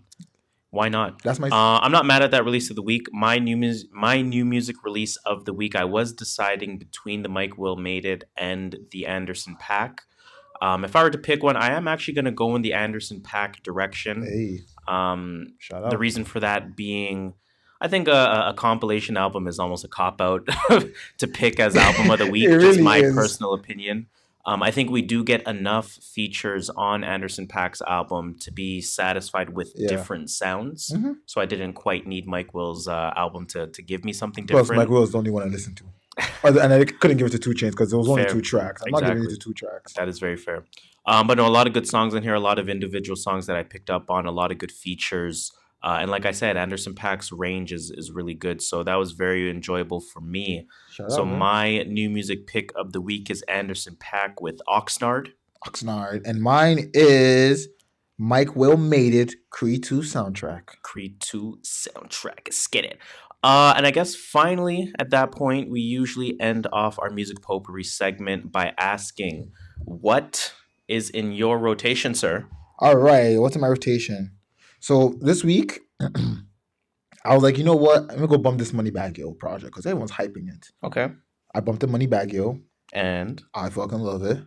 So I bumped that this week. More they from. I tried bumping that Moneybagg Yo. I'm hating. My bad. I tried bumping the Moneybagg Yo. I couldn't You know what I'll say? Start from halfway through the project. That could be. Because at first I was like, yo, this is not bumping. And then close to the end, I'm like, yo, I'm just okay. I feel you. I see what you're doing there. Okay. So start from I don't know if I have the list here. Start from the one with Kodak Black and just go down. I'll remember that. I'll remember that. Jungle's a really fire track. The one with Gunna was a really fire track. Oh, it's on that album. But yeah. I bumped Fireside Day. I fucking love that album, man. That's a good project for sure. I was bumping Come Over When You're Sober Part 2, Lil Peep. Mm-hmm. Because of that, I bumped the Part 1, which I even love better. Shout out to Lil Peep, R.I.P. Number 1, East Atlanta Love Letter. Y'all know why. We're gonna tell you how the concert was. Mm-hmm. Speaker Knockers. They re-released a bunch of his songs. You never heard of it? No. Remember I told you a while ago that about this kid. He was the pioneer of the auto-tune rap. He was doing in 2009, 2010. Pioneer of auto-tune rap. Interesting. No, he was doing it before, 2009, 2010, and then he was found dead in his garage, and they said it was because of a heart attack. He was only 19 years old. Damn. And he wasn't signed, but record labels were trying to sign him so hard. But he did all his production in his garage by himself, and he was blowing up. But then he passed away. So RIP to Speaker Knockers. So I was on a dead wave today, or this week. Damn. And then the last album I bumped was. Have you ever heard of Sunreal? No. He's a rapper from Vancouver. And have you heard of Rich Kid? Not Rich the Kid. He's a Canadian I've heard artist. of Rich Kid, of course. From Mississauga, I think. Rich Kid, yeah. Yeah, so they have a collaboration album that came out in 2012. It's called The Closers. Mm-hmm. I fucking love that album. One of my favorite albums. Boom, I bumped that. And then just a bunch of singles after that. A bunch of singles. It always comes down to a bunch of singles. No, shout out to Rich Kid, man. Shit, he's still around. That's I've heard his new stuff. That's dope. My list hasn't really been too crazy. I mean, it's kind of been the same shit for a couple weeks. I'm not gonna lie. What's in my rotation? There You Have It by Reason. I went back and I bumped Crime Mob, Nuck If You Buck several times. Because of definitely because of that. Because of that new Mike Will. Mike Will, maybe. Revenge of the Dreamers, of course, by Dreamville. I like to play that every once in a while. Great project. MMG presents Self-Made Volume 2. Again, that goes all the way back to like 2012 or something. That's the one with Power Circle, This Thing Is Ours, All Birds, Fountain of Youth, MIA, all those songs. J. Cole, KOD, I'm bumping. West 1996 Part 2 by Loot. Bumping that. Ninth Wonder presents Jamla Is the Squad 1 and Jamla Is the Squad 2. I hate when you do Part 2 albums because I want to listen to the first part after I listen to the second part. Trust. I'm definitely bumping that. I'm still on Midnight Marauders by Tribe Called Quest, taking it back to 93. What else am I bumping? I'm bumping Rico Nasty. Yo, you told me about that. I got to bump this. Album is called Nasty. Is it nasty? Yo, Rico Nasty's fucking nasty, yo. She's sick. She's sick. She's worth every bit of hype. Damn. Rico Nasty. That's the place to be. To the playlist. I think that's kind of it. I haven't really, other than the new stuff, of course, I haven't really been bumping much. Me neither. I feel like just... Finally, just to kind of end off my part of it, I've been bumping a couple of Jay-Z albums. So I went back and bumped Kingdom Come.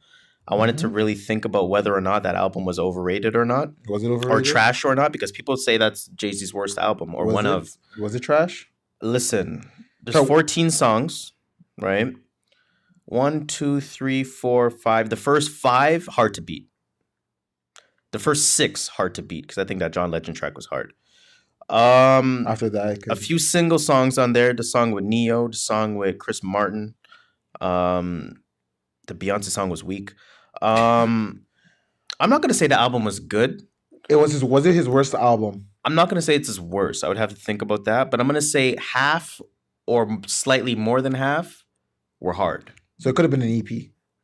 If half the songs were cut, it would be top. All right. I'm just put that up there. But yeah, I've been bumping Kingdom Come. I've been bumping Black Album and Reasonable Doubt. I haven't bumped Reasonable Doubt in a minute. American Gangster. I'm bumping a lot of American Gangster. I love that album, man. I love that album. That's like me and Man on Moon. I love Man on Moon. That album is having a little bit of a resurgence for me, so I'm happy about that. I love that when I go back to albums from like 5 years ago. 10 years ago. I'm like, damn, I used to love this album. Even Pablo kind of has that effect. Like Pablo's one of those albums. Every time I listen to it, I remind myself this shit was fucking amazing. Underrated. I can't wait till Pablo starts getting love in Underrated. 5 years. Underrated. In 3 years. Fuck. Production was amazing. I'm telling you. Let's, however, end off the rotation segment there. Let's end off our music potpourri segment. And obviously, then we are getting into the entertainment report. Next. Next. That was it. Where's that Cardi B show with? Give me that X. Cardi B show. Cardi B, T.I. and Chance the Rapper. The fucking. Where's that? Oh, that's from Family Feud. Oh yeah, I also got it from American Got Talent, where they have the X. Don't they do just like a big? Oh, they do, yeah. That's just mad distracting. Imagine performing. You imagine you're singing and you're saying for like 7 seconds, bro. Chill. It's like Lil Yachty said, my nigga. Chill. Anyways, entertainment report. Did you hear about Amazon coming to gentrify New York? Did you hear about that? I heard it because we did not get it in Toronto. Yeah. So Toronto was one of the finalists. Of course, this is for Amazon's second headquarters. Hold up. You said it wrong. Toronto. Toronto. That's how Americans say Toronto. They say the second T. We don't say that. We say Toronto. No, that T is silent. Toronto. Toronto. Anyways, yeah, Toronto was one of the finalists.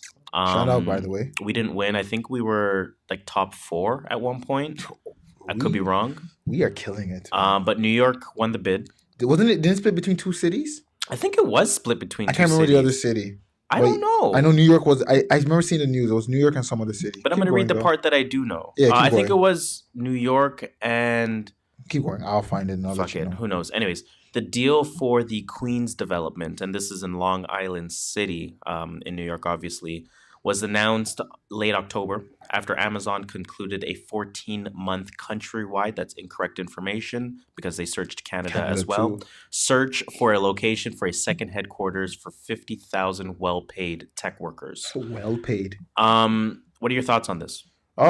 Shout out, I guess. Good job by Amazon. Yes and no, because there's a question as to whether they're going to just ruin the residential borough. Like you think about Starbucks, you think about Walmart, you think about they're going to gentrify it. You think about gentrification, you think about Brooklyn, you think about Manhattan, you think about shit. You name it.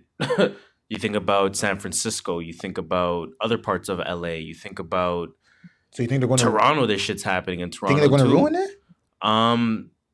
Is this just another form of gentrification? Is this chill, or is this like, okay, at least you're bringing something positive? I don't like gentrification. I don't think I've said on the podcast, but I've talked to a friend about this, and we went into really deep discussion. I was like, I don't like gentrification. I see the positives in it, but people also see the negatives.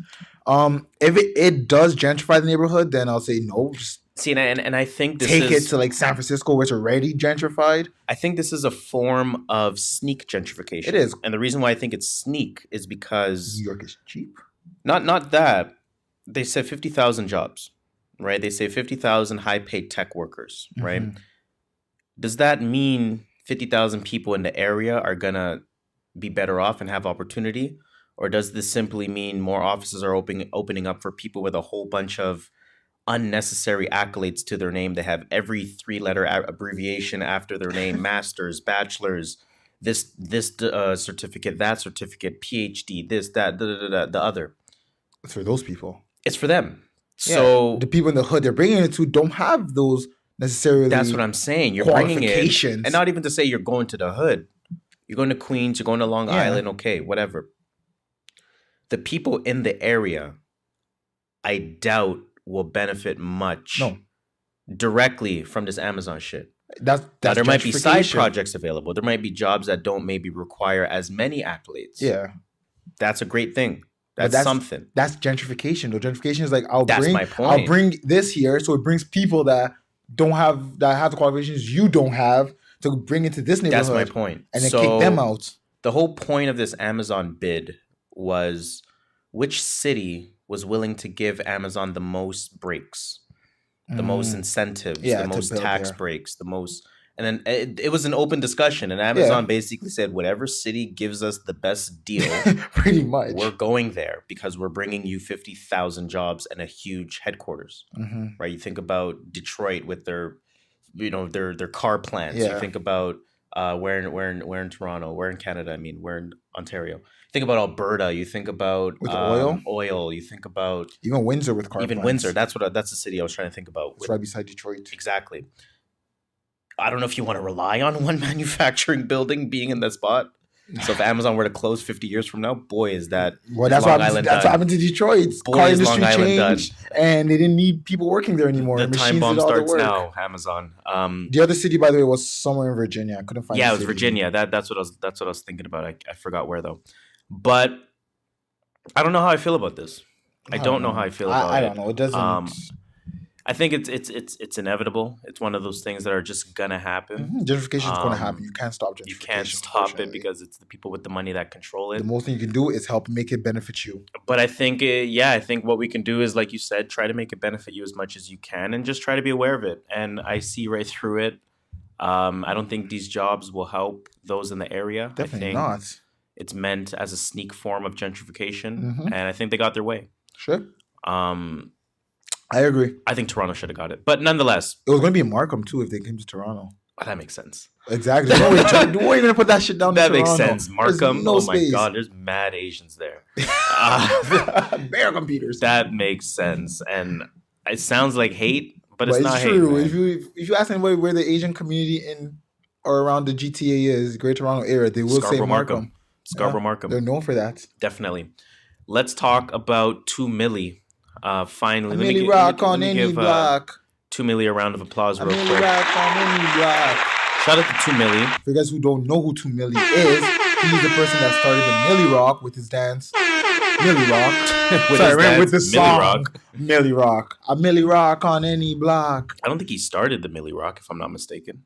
Really? Didn't he just popularize it? Well, his name is 2 Milli. He had a song called Milli Rock. I just assumed it was his. I assumed too. Maybe it wasn't. I could be wrong, guys. I assumed too. But I'm right. I'm sure there's somebody listening that just has the true origin, and we're like, you guys are idiots. Probably. But we're running with that story because the third rule is that we don't fact check. So 2 Milli is suing Fortnite. About time. Thank God. Finally. 2 Milli had told CBS News how he found out that he was becoming a Fortnite emote, which is obviously the dance animation that hasn't players can purchase. Hasn't that 2 Milli Rock dance been in the game for like 6 years now? Been in the game, and he's just finding out now. Jesus Christ! We also don't know when he told CBS, and we also don't know what time he's referring to. That's true. Just because this also could have been placed like a year ago, exactly, or whenever. He said everybody was like, "Yo, your dance is in the game." They actually sell the particular move. It's for purchase, and that's when I was like, "Oh nah." They can't get away with this for too long. Shout out to 2 Milli. Shout out, man. Because he obviously plans to sue the Epic Games behemoth that is Fortnite. I have a question. Yes, sir. You ran Fortnite. You're one of the heads of Fortnite. You see this come across. Are you going to just slide the man a little bag and be like, here's this. Don't sue us no more? Absolutely. Or will you take it to court and be like, I think we can win this case? I would fight it. Friends are saying, do they have a chance of winning this case? I would quiet 2 Milli as best as I can. Yeah, you put one of those undisclosed what's the thing? Whatever legally will work. I know what you're talking. You're talking about a non-disclosure clause. No, it's that thing. That not plea agreement. That thing where someone gives you money and they're like, "Oh, settle. They'll settle out of court." Sorry, settlement. I don't know why I said non-disclosure. That's what I meant. Settlement. There probably is a non-disclosure with the settlement. I would settle. I would definitely settle if I'm Epic Games. You know how much they probably made bare. They have to open up their. Not even the forget 2 Milli. It's not about 2 Milli and how much money he should get. I would settle to stop the immediate bleeding that's going to happen because if 2 Milli sues, everyone else. See the boy, are you in for a war? You know what I'm saying? Like if 2 Milli sues and wins, everyone like, yo, I did that first in 2008. Here's a video. Now 2 Milli has more of a case than a lot of people. Because he has the music video, he has the viral moment in time. He even did it on Breakfast Club. The name, the name is in the 2 Milli. So he has a case that many people don't have. See, but boy, if you're Epic Games, you just don't even want to get involved. You don't even want to be involved in all these lawsuits. So settle with 2 Milli as best as you can. Get the lawyer to do his thing and get out.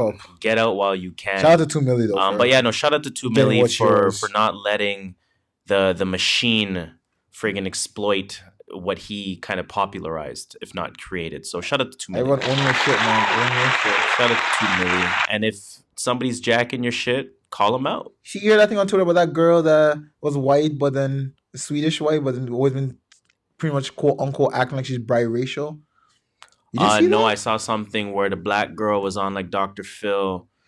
Saying I'm she not was giving black that girl a time. She's not black. Girl, and then her sister was like, "Yo, she finessed all you guys. Y'all gave her money and attention and fame, and you guys are all idiots." You know what? I was still on someone finessing people. There was one on Twitter where the girl's like, "Oh, I ride with Trump." And she was wearing like a that one. And she's like, "Oh, my parents kicked me out. Oh, I need someone to live." Everyone donated her money on GoFundMe. She's like, "Yo, y'all are stupid." I think I was blending those stories together. I think that's what I meant. That girl got mad GoFundMe money and said, "Y'all are idiots. I'm buying my new laptop. I'm out. I don't ride with Trump. I don't ride with Trump. Thanks for the money." Yo, I can't believe everything y'all see on the internet, man. Yeah, I want to try that flex. Yo. I want to try that flex. I'm not gonna lie. Yo, kind of. As soon as she did, I was like, "Yo, how can I do this? Is it too soon? I gotta figure something that black people don't like that white people love." For real. And then just collect mad GoFundMe money. And then be like, "Nah, I ride with my black people." That's it. Anyways, let's get off the entertainment report and let's get onto that sports talk. Sports talk. Oh God, next. It's not working. It's not it? No, and I know how I sound when I do it. Damn, it's still not it? It's Shit. not it. All right, let me give myself a motherfucking quiet laugh because we're getting into sports. Sports talk, baby. With your boy Harris nice and JustShola. Sports talk. Anyways, KD, G State, Draymond Green, Klay Thompson, Steph is hurt. Ooh. Steve Kerr don't do no coaching. Yeah, Sits down all day. I don't know why everyone calls him a good coach.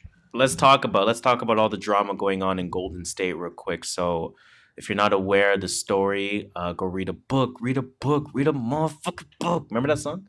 But yeah, no, KD, man.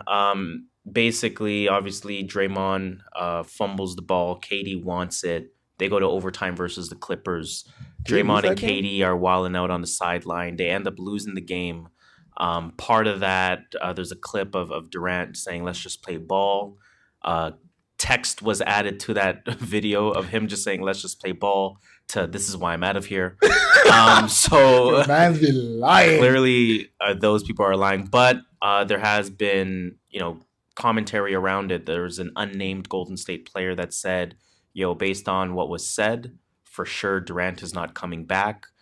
We found out what those words were, possibly. Yes, Draymond basically was like, you a beer. We didn't need you to win before. We don't need you to win now. Get your ass up out of here. So that's why you're gone anyway. Draymond was saying how he's not canceling the free agent. Not canceling, but he's not minimizing the free agency talks about him leaving Golden State. Yeah, he's not minimizing. Saying, so you're not Klay, a part of our team. Klay was saying the same thing as well. Like Klay was like, yeah, like I've already said I'm saying. Yeah, he's just waiting for that bag. Who else is coming up? I think not Draymond. No, I think he was kind of the only one coming up. Andre Drummond was never meant to stay. Drummond. Sorry, not Andre Drummond. Fucking Boogie Cousins. Yeah, I always mix those two guys up. I don't know why. Anyways, Boogie Cousins. Boogie Cousins. Yeah, and KD obviously has signed, if I'm not mistaken, 4 1-year deals in a row. Yo, shout out to that guy. Get your bag. Or like 4 1 year plus player. Yeah, right? 1+1. And he's always opted out every single time. So Draymond's just like, yo, bros, you're doing the same shit. And KD's like, yo, chill. Like, whatever, let's just play ball. Yeah, give me the damn ball. It's 10 seconds left. Player. I'm better than you. Exactly. If you're Golden State, how do you feel about Draymond? Do you feel like this is passion and this is what you want for your team, or are you looking at him like a poison? No, it's passion is what I want for my team. Okay. But so KD's a better player, so no, obviously, I'll pick KD over you. You're not making any moves right now. You're definitely not making any moves right now, but I guess let's say I'll tell Draymond, yo, just calm it down, okay? Like, this is front office stuff. Like, you guys, no offense to you guys, but you guys are here to on the court stuff. Let me throw a scenario at you. All right. You talk to Kevin Durant and you say, "Listen, Kevin." Yeah, what up, Kevin? There's a reason why Draymond said this, and the reason why he said this is because for the last 4 years you've opted out wherever you've been, and no, you haven't committed to us. And let's say Kevin Durant says, "I will put it in writing that I will commit to you guys if you get Draymond the fuck out of here." Are you getting rid of Draymond? See, here's the thing. Draymond is a glue on that team. Or he's an irreplaceable part on that team. But KD's the better player. So Absolutely. It's like you gotta weigh your options. That's the thing, right? It's like I gotta give that like some thoughts. Go home, get the front office, get the coaches in a room, and be like, all right, guys, who we cutting? Pros and cons. Let's go. So then do you, KD's gone anyway. Yeah. Do you try to appeal to Draymond? By just saying, yo, we're with you. Like, we get what you said. It was passion.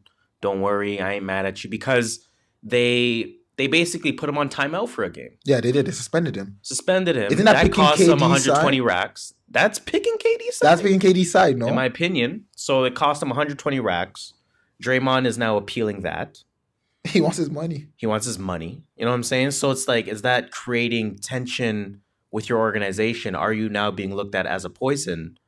Or is this passion gone too far? Like, you know what I'm saying? Like, honestly, it's a very slippery slope. I wouldn't say because it's like, it's both. Honestly, I'm in that situation. I don't even know how I'm going to handle it. That's the truth. Like, unless you put me into that you own a team or you're running a team and this happens, I don't know how I'll handle this situation. I'm just gonna say this. I'm happy this is happening. I've been saying for 18 months that Golden State was done by 2019. Oh yeah, they were not going to. You can't have that many star talent on a team expected. I've been saying KD's Boston going to New York. I've been saying Klay Thompson is signing that $35 million deal with Sacramento Kings. Nah, he's staying in Golden State. He loves Golden State there. He knows they love him too. Sacramento's in California. Yeah, but Golden State loves him. He knows we could. He knows Golden. He can't do any wrong in Golden State. He's like, yo, man could be like, yo, I don't want to play today. We're like, yeah, it's cool. We love you, Klay. You good anyway. Drink your one Coors Light while doing an interview. Yeah, can't dunk in China ass. 35 mil, fam. Nah. 35 mil. Can they match? They can't match. They don't care about. They won't match Klay at 35 mil. Yeah, they will. Klay's integral to that team. Klay's max. No, he's not max still. Klay is not max. Anyways, he's a max. He's like Harrison. Like Wiggins was supposed to be max. Yeah, Wiggins has no defense. Speaking of Wiggins, Mark Spears obviously says. Let me play this clip for you.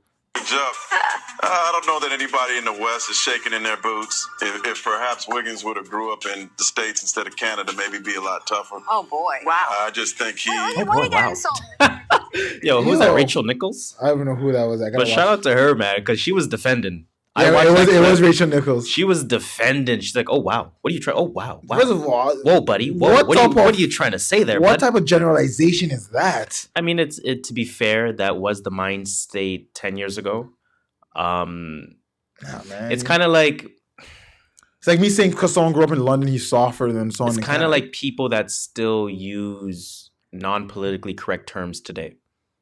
It's kind of like that. That was okay back then. That was the norm. The norm back then. That was the thought back then, that you could say that and you could think that and it was fine and it wasn't offensive. Mm-hmm. It just is what it was, right? And now it's like relax. And now it's like whoa, buddy, Rachel Nichols shit. You know what I'm saying? Shout out to Rachel Nichols. She stood up for Canada. And fuck Mark Spears. She stood up for us. Do you believe this? Yeah. That if you grew up in the US, he'd be tougher. Because you're playing. And it's not okay. Let's not act like he didn't start playing grade 10 in the US. It's not. But this is what I'm saying. He might have 3 years of high school basketball. It's not about in the States general toughness, right? It's about who are you playing basketball with. And I think that the conversation doesn't really apply to Wiggins because, like you said, 10th grade, he'd been playing in the States. He played in Finley Prep. He went to Kansas. He went to Kansas. Yeah, Kansas. A top program. That's a top program that plays the toughest Finley competition. Prep, top program. I don't think it's that. I just think it's a lack of heart with Andrew Wiggins. I don't think that has to do with being Canadian because we see what Jamal Murray is doing. 48 points. Jamal Murray was not supposed to be this good. No. Who else? Trey Lyles. We see him. He's still being effective. RJ Barrett. We see RJ is a monster. Duke. But let's wait till he gets to the league before we talk about him. He's doing what he's doing right now, though, at the level he can play at. A man like Dwight Powell. Still relevant in the league on Dallas. On Dallas, coming off the bench. That's hard. You know what I'm saying? Yeah. So there are tough Canadian players in the league. Kelly Olynyk definitely made a name for himself. The guy, Shea Alexander. Still, the verdict is still he's a rookie. You gotta give him more than a year. But he's a rookie and he made it to the league. That tells you something enough to make it to the league. But only 60 mans can make it a year. That's very true. Just to even make it. Just 60 out of 60 million people or 6 billion people in the world? Mad people. But yeah, I mean, again, I don't buy into it. Obviously, it's for the ratings. You think that was a clickbait? It's for the ratings, for sure. You'll get a headline, so everyone start talking about Mark Spears. No doubt, but motherfucking shout out to Rachel motherfucking Nichols for defending us. Hit me up. And for Mark Spears. Fucking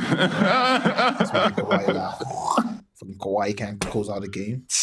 Yeah, dribbling. The DeRozan special. I'm just glad that the NBA got to see. So the Raptors face the Celtics over the weekend, or it was a Friday. My bad. They lost. We lost. Yeah. The referees obviously were on the Celtics side. We could see it from the very beginning. You could see that. I have nothing to say. Me neither. That's it. Moving on. So we're gonna end off the sports talk there. Let's get into some sports random talk on every talk. Oh, that can fit. I sports talk on every block. Anyways, 2 minutes going to sue us. He will sue us. Let's get into these random thoughts. Now, of course, for random thoughts, we do go through whatever's random. Our Twitter saved posts, our Instagram saved posts, whatever it may be. And we go through it.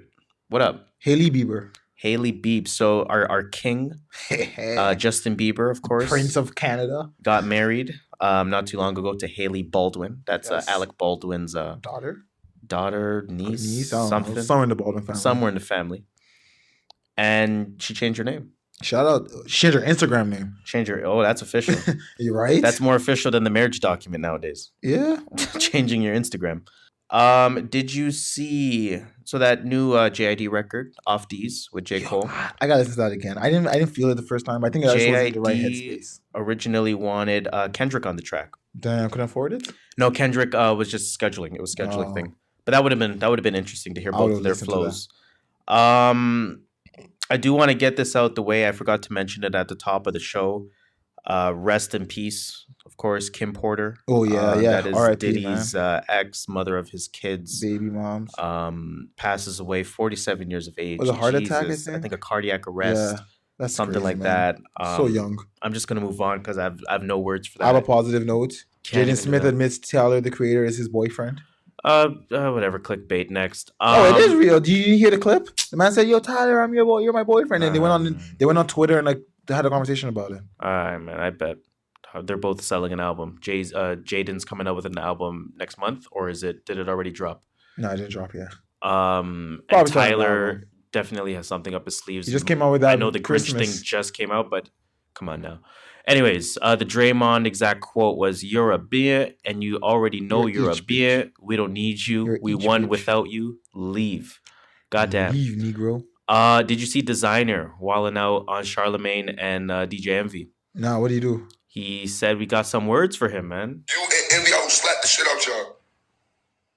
Deadass. I'm a grown man. I do this hard by myself. Don't play with me.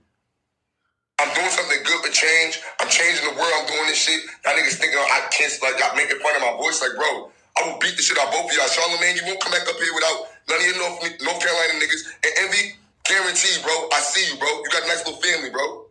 Both of y'all don't play yourself, my nigga. Jeez. Designer got words. Yo. Oh, another RIP. RIP to Stan Lee. One of the creators of Marvel. 95 years. 95. He lived a good life. He lived his life. Yeah, he lived a good life. He lived his life. Those ones you don't feel as sorry about, to be honest. Yeah, you just feel bad like someone's gone. Yeah, but he lived a life. He lived a life. But no, definitely RIP. 95. Like, that's a good. And Young Thug, I think he's a free man now. So shout out to him. Yeah, he apologized in court. I was going to say that. Right. I know I just got so many millions of people that pays attention to me, and it's like I live so different.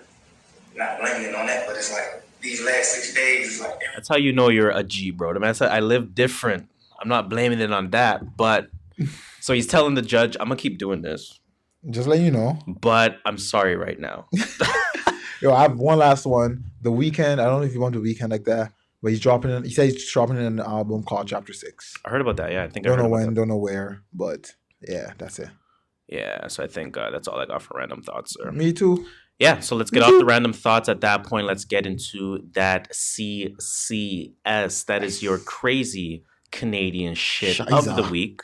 Of course, it's that time where we talk about those eye-raising stories, those what the F stories that have the commonality of being from Canada or Canadian affiliated.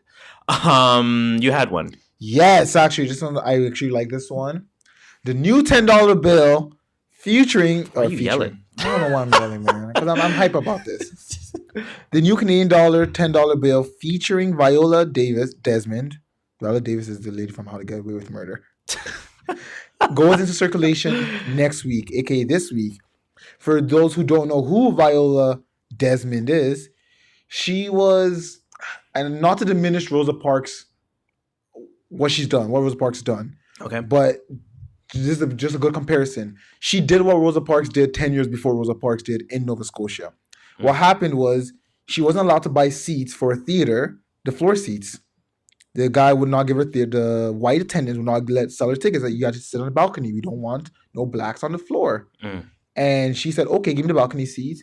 Took that balcony seat, and this woman sat on the floor. And when they tried to kick her out, she was like, nah. They ended up arresting her. She got She got fined. She got put in jail. She ended up suing the theater, I think, and won. Shout out to her. And yeah, it was a big. Shout out to Viola Desmond, man. Yeah. A lot of Canadian history stories that are kind of buried in the past. Yeah, this was in Nova Scotia, 1946. Overshadowed by the American stories, and that's okay. I mean, it is what it is. It's not a competition, but definitely not. There were pioneers, man. There were pioneers out there. So shout out to Viola Desmond. She's getting her face on the $10 and shout bill. out to Canada for fucking putting a black woman's face on a national circulated friggin' mint and no one currency. You know no what one I'm is saying? complaining about it. And no one's no complaining. one of any race. I was like, hey, it is what it is. Like if you do something good, we legalize weed as a country. Yes. We put a black woman's face on a $10 bill. All I ask is why couldn't she get the 50? Now I'm fucking around. But shout out to Viola Desmond. Shout out to Canada.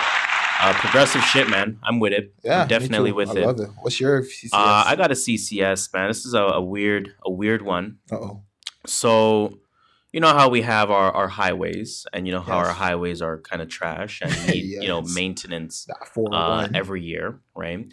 And you know, obviously the highways are held up by like pillars, right? Yes. They're kind of held up by, it exists everywhere.